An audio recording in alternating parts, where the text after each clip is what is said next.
حکمران اتحاد کو سینٹ میں 2/3 اکثریت حاصل ہو گئی۔ پیپلز پارٹی 26 سینیٹرز کے ساتھ سب سے بڑی جماعت بن گئی۔ پی ٹی آئی سینٹ میں بڑی پارلیمانی جماعت ہے۔ پی ٹی آئی کو 16 سینیٹرز کے علاوہ مزید 6 آزاد سینیٹرز کی حمایت حاصل۔ نون لیگ 20 سینیٹرز کے ساتھ تیسری بڑی پارٹی بن گئی۔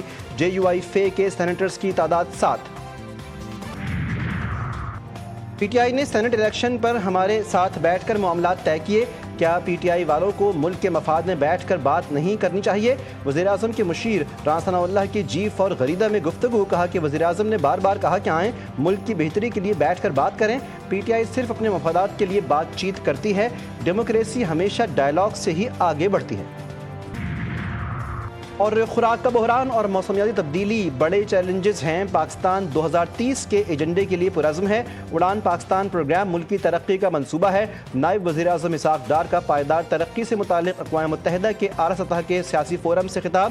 کہا کہ مستحق اور نادار بچوں کے لیے دانش اسکول قائم کر رہے ہیں۔ بے نظیر انکم سپورٹ پروگرام کے ذریعے متوسط طبقے کی مدد ہو رہی ہے۔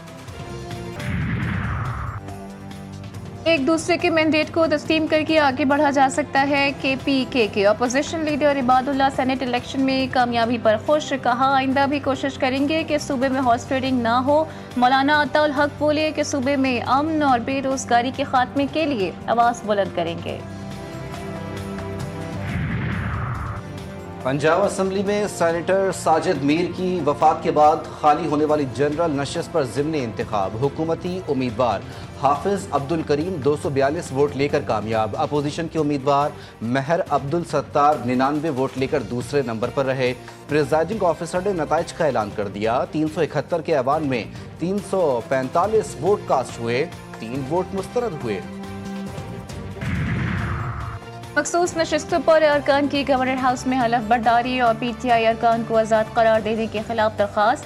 پشاور ہائی کورٹ کے وفاقی حکومت، اٹارنی جنرل، الیکشن کمیشن اور دیگر فریقین کو نوٹس جاری۔ عدالت نے وزیر اعلیٰ اسپیکر کی دائر درخواست بھی منگوا لی۔ ریمارکس دیے کہ فریقین کا جواب آ جائے تو پھر اس کو سنتے ہیں۔ سماعت 5 اگست تک ملتوی کر دی گئی۔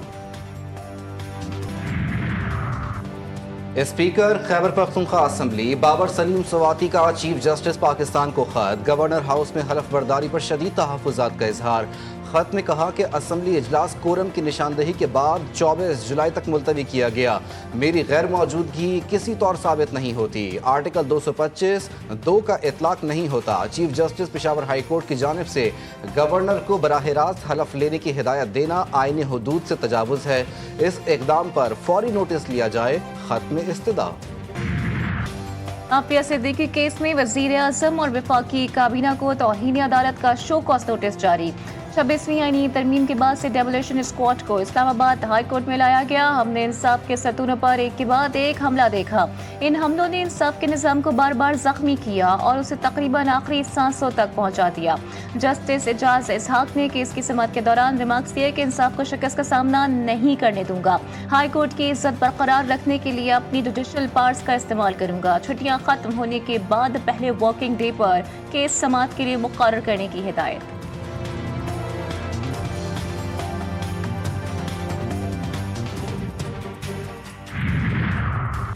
بلوچستان میں مارگیٹ ڈگاری کے مقام پر خاتون اور مرد کا قتل۔ وزیر اعظم کا وزیر اعلیٰ بلوچستان سے رابطہ۔ قتل کی شدید مذمت، تحقیقات کا حکم۔ بلوچستان ہائی کورٹ کا بھی نوٹس۔ ایڈیشنل چیف سیکرٹری داخلہ اور آئی جی بلوچستان طرف۔ واقعے میں نامزد ملزم سردار شیرباز ساتک زئی انسداد دہشت گردی عدالت میں پیش۔ ملزم 2 روزہ ریمانڈ پر پولیس کے حوالے کر دیا گیا۔ جوڈیشل مجسٹریٹ کی موجودگی میں ڈگاری میں مقتولہ خاتون کی قبر کشائی۔ قتل میں ملوث گرفتار افراد کی تعداد 13 ہو گئی۔ پولیس کے مطابق ویڈیو میں فائرنگ کرنے والے 2 افراد جلال اور بشیر کو بھی گرفتار کر لیا گیا۔ فائرنگ کرنے والا جلال نامی شخص قتل ہونے والی خاتون کا بھائی ہے۔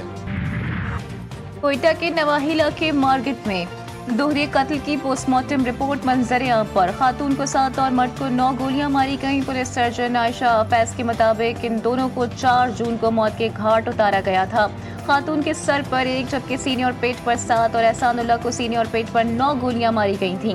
خاتون کو ڈگاری قادر بخش کول مائنز قبرستان اور مرد کو سنجدی قبرستان میں دفنایا گیا تھا۔